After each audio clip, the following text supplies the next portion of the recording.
सामान्य विज्ञान एवं तकनीकी का ये दूसरा भाग है जो सामान्य ज्ञान दर्पण के विशेषज्ञों द्वारा चयनित क्वेश्चन से पिछले 10 वर्षों के सामान्य ज्ञान दर्पणों से लिया गया है।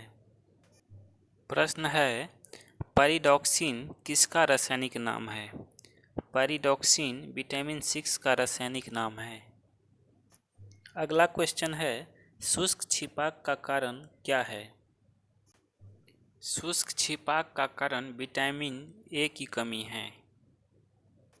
अगला प्रश्न है, 4 अर्ध आयु के पश्चात किसी रेडियो एक्टिव पदार्थ का कितना भाग अविघटित रह जाएगा? 4 अर्ध आयु के पश्चात 1/16 भाग यानी 6.25% भाग अविघटित रह जाएगा। अगला प्रश्न है, एक एंगस्ट्रॉम मात्रक कितने नैनोमीटर मात्रक के तुल्य होता है? एक एंगस्ट्रॉम बराबर 0.1 नैनोमीटर होता है। अगला प्रश्न है, कांच का लाल रंग क्या मिलाकर दिया जाता है? कांच में क्यूप्रस लवण मिलाने से कांच का रंग लाल हो जाता है। अगला प्रश्न है, प्रोटीन का पाचन कौन सा एंजाइम करता है? प्रोटीन का पाचन ट्रिप्सिन एंजाइम करता है। अगला क्वेश्चन है, किस रंग के प्रकाश में पौधे में प्रकाश संश्लेषण सबसे अधिक होता है? लाल रंग के प्रकाश में पौधे में प्रकाश संश्लेषण सबसे अधिक होता है। अगला प्रश्न है, मॉर्फिन पौधे के किस भाग से प्राप्त होती है? मॉर्फिन पौधे के पुष्पकली या कैप्सूल से प्राप्त होती है। अगला प्रश्न है, किस भारतीय सैटेलाइट को कल्पना चावला की स्मृति में कल्पना 1 नाम दिया गया? सैटेलाइट मेटसेट को कल्पना चावला की स्मृति में कल्पना 1 नाम दिया गया। अगला प्रश्न है, प्रकाश तंतु ऑप्टिकल फाइबर किस सिद्धांत पर कार्य करता है? प्रकाश तंतु प्रकाश के पूर्ण आंतरिक परावर्तन के सिद्धांत पर कार्य करता है। अगला प्रश्न है, एड्स से मानव शरीर का क्या प्रभावित होता है? एड्स से मानव शरीर का प्रतिरक्षा तंत्र प्रभावित होता है। अगला प्रश्न है, कोशिका की खोज किस वैज्ञानिक ने की थी? कोशिका की खोज रॉबर्ट हुक ने की थी। अगला प्रश्न है, सिरका उद्योग में कौन सा जीवाणु प्रयुक्त किया जाता है? सिरका उद्योग में एसिटोबैक्टर एसिटी का प्रयोग किया जाता है। अगला प्रश्न है, लेजर किसका संक्षिप्त रूप है? Laser light amplification by stimulated emission of radiation का संक्षिप्त रूप है। अगला प्रश्न है, अधिकांश ओजोन किस मंडल में संकेंद्रित रहती है? अधिकांश ओजोन स्ट्रेटोस्फीयर में संकेंद्रित रहती है। अगला प्रश्न है, टेस्ला किसका मात्रक है? टेस्ला चुंबकीय फ्लक्स घनत्व मैग्नेटिक फ्लक्स डेंसिटी का मात्रक है। अगला प्रश्न है, ऑस्टियोपोरोसिस की बीमारी किसे प्रभावित करती है? ऑस्टियोपोरोसिस की बीमारी हड्डियों को प्रभावित करती है। अगला प्रश्न है, कच्चे फलों को कृत्रिम रूप से पकाने में कौन सी गैसें प्रयुक्त की जाती है? कच्चे फलों को कृत्रिम रूप से पकाने के लिए एथिलीन गैस की प्रयोग की जाती है। अगला प्रश्न है, पौधों में शर्करा एवं पोषक तत्वों के स्थानांतरण के लिए किस पोषक तत्व की उपस्थिति अनिवार्य होती है? पौधों में शर्करा एवं पोषक तत्वों के स्थानांतरण के लिए पोटाश की उपस्थिति अनिवार्य होती है। अगला प्रश्न है, लोहा यानी Fe पौधे में क्या भूमिका निभाता है? लोहा ऑक्सीजन का स्थानांतरण एवं क्लोरोफिल तथा प्रोटीन के निर्माण में सहायक होता है। अगला प्रश्न है, लार में कौन सा एंजाइम पाया जाता है? लार में टाइलिन एंजाइम पाया जाता है। अगला प्रश्न है, जिस स्थिति में रक्त का थक्का नहीं जमता है उसे क्या कहते हैं? जिस स्थिति में रक्त का थक्का नहीं जमता है उसे हीमोफीलिया कहते हैं। अगला प्रश्न है, शरीर के किस भाग को स्ट्रेटम कार्नियम कहते हैं? शरीर के सबसे बाहरी परत को स्ट्रेटम कार्नियम कहते हैं। अगला प्रश्न है, रक्त कोश में रक्त किस रसायन के साथ मिलाकर रखा जाता है?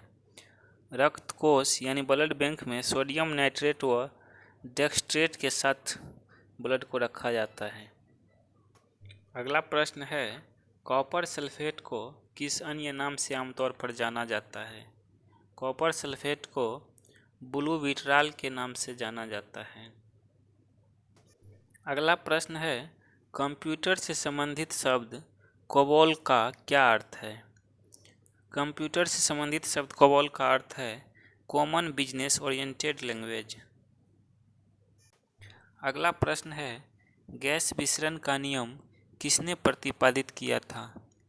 गैस विसरण का नियम ग्राहम ने प्रतिपादित किया था। अगला प्रश्न है, खाने के सोडे का रासायनिक नाम क्या है? खाने के सोडे का रासायनिक नाम सोडियम बाइकार्बोनेट है। अगला प्रश्न है, चुंबकीय क्षेत्र का मात्रक क्या कहलाता है? चुंबकीय क्षेत्र का मात्रक गॉस कहलाता है। अगला प्रश्न है, केल्विन पैमाने पर सामान्य वायुमंडलीय दाब पर पानी का क्वथनांक कितना होता है? केल्विन पैमाने पर सामान्य वायुमंडलीय दाब पर पानी का क्वथनांक 373 केल्विन होता है। अगला प्रश्न है, भारतीय मोर का जीव वैज्ञानिक नाम क्या है? भारतीय मोर का जीव वैज्ञानिक नाम पेपोक्रिस्टेटस है।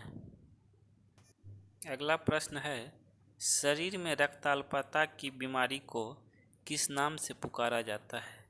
शरीर में रक्त की कमी को एनीमिया कहा जाता है। अगला प्रश्न है, लाइटनिंग कंडक्टर का आविष्कार करने वाला अमेरिकी वैज्ञानिक कौन थे?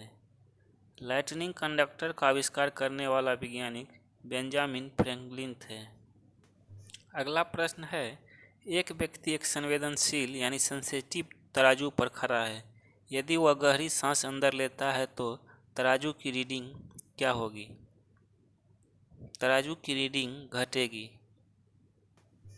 अगला प्रश्न है, विद्युत चुंबकीय तरंगों की आवृत्ति को मापने के लिए उपयोग किया जाने वाला यंत्र कौन सा है? विद्युत चुंबकीय तरंगों की आवृत्ति को मापने के लिए ओडोमीटर का प्रयोग किया जाता है। अगला प्रश्न है, डायनेमो परिवर्तित करता है। डायनेमो यांत्रिक ऊर्जा को विद्युत ऊर्जा में परिवर्तित करता है। अगला प्रश्न है, भूपर्पट्टी पर द्रव्यमान प्रतिशत के रूप में सर्वाधिक मात्रा में पाया जाने वाला तत्व कौन सा है? भूपर्पट्टी पर द्रव्यमान प्रतिशत के रूप में सर्वाधिक मात्रा में पाया जाने वाला तत्व ऑक्सीजन है, 46.8%। अगला प्रश्न है, फोटोग्राफी में स्थिर करने के रूप में प्रयुक्त होने वाला रासायनिक पदार्थ कौन सा है? फोटोग्राफी में स्थिर करने के रूप में प्रयुक्त होने वाला रासायनिक पदार्थ सोडियम थायोसल्फेट है। अगला प्रश्न है, H1N1 विषाणु का प्रायः समाचारों में किस एक बीमारी के संदर्भ में उल्लेख किया जाता है? H1N1 विषाणु का प्रायः समाचारों में स्वाइन फ्लू बीमारी के संदर्भ में उल्लेख किया जाता है। अगला प्रश्न है, विश्व के कुछ भागों में विद्यमान पशुओं का फुट एंड माउथ रोग किसके होता है? पशुओं का फुट एंड माउथ रोग विषाणु के कारण होता है। अगला प्रश्न है, नवजात शिशु को ट्रिपल एंटीजन वैक्सीन किन रोगों से प्रतिरक्षित करने के लिए लगाई जाती है? नवजात शिशु को ट्रिपल एंटीजन वैक्सीन कुकर खांसी, टिटेनस एवं डिप्थेरिया रोग से बचाव के लिए लगाई जाती है। अगला प्रश्न है, यदि आँख का लेंस अपारदर्शी हो जाए तो आँख का रोग क्या कहलाता है? यदि आँख का लेंस अपारदर्शी हो जाए तो आँख का रोग मोतियाबिंद कहलाता है। अगला प्रश्न है, शरीर की वे कोशिकाएं जिनमें शरीर की किसी भी प्रकार की कोशिकाओं में विभाजन एवं विशिष्टीकरण की क्षमता है और जो कई गंभीर बीमारियों पर शोध का केंद्र बिंदु है, उन्हें क्या कहते हैं? उन्हें स्टेम कोशिकाएं कहते हैं। सामान्य विज्ञान एवं तकनीकी का शेष क्वेश्चन अगले वीडियो में है। धन्यवाद।